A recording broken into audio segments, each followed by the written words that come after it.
Here we see James Max on Talk TV interviewing Mick Lynch as the RMT continue with further rail strikes.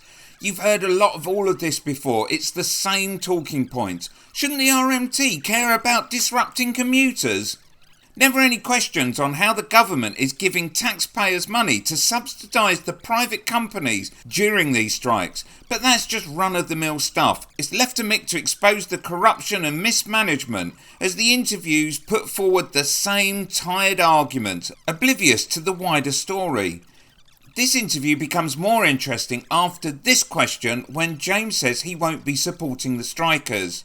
Just finally to you, Mick, if I may, in every dispute there must be an apportionment of blame. Surely you have to take some of it. If you were apportioning blame out of 100%, how much of that 100% goes to the government and how much to you? Well, I don't know what blame we had to take. We were doing our jobs and then they came to us and said, we want to get rid of thousands of your people.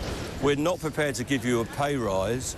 And we want to rip up your terms and conditions. The job of a trade union under such an attack is to defend its people. That's exactly what we've done. The blame for this lies with the Tory government. If you look at the contracts which are available to you online and in the public record, the Secretary of State is entirely responsible for industrial relations in every one of these 14 train operating companies. He sets the mandate and he tells them what they can negotiate. So the blame and the buck stops with him. OK, so you blame the government. Before I let you go, you say the public is on your side. You've just disrupted them, and back to that point, you've just disrupted them significantly. How long can you rely on their support? Well, nobody likes being disrupted. We understand that. We understand that people get disgruntled and unhappy. But when we're about the place, when I'm walking around this town and all around Britain, people come up to me and say, keep going.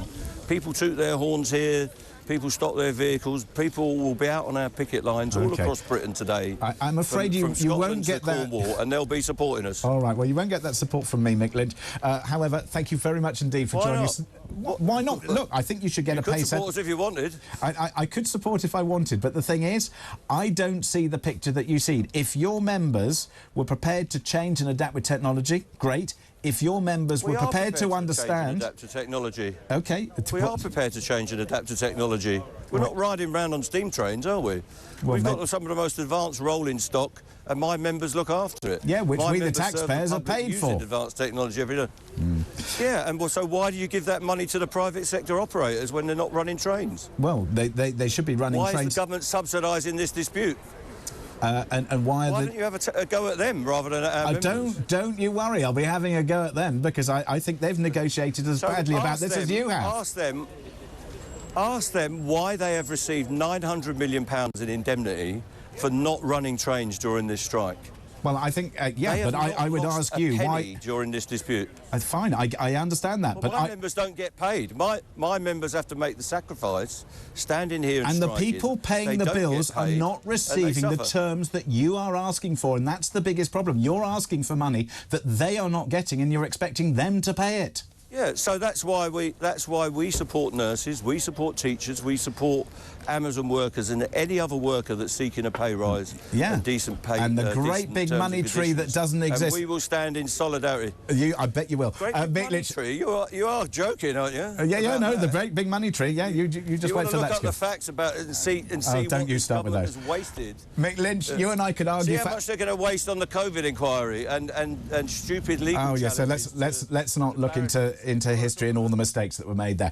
Mick Lynch, look, you and I could argue all morning, but we can't. Click here for more Mick.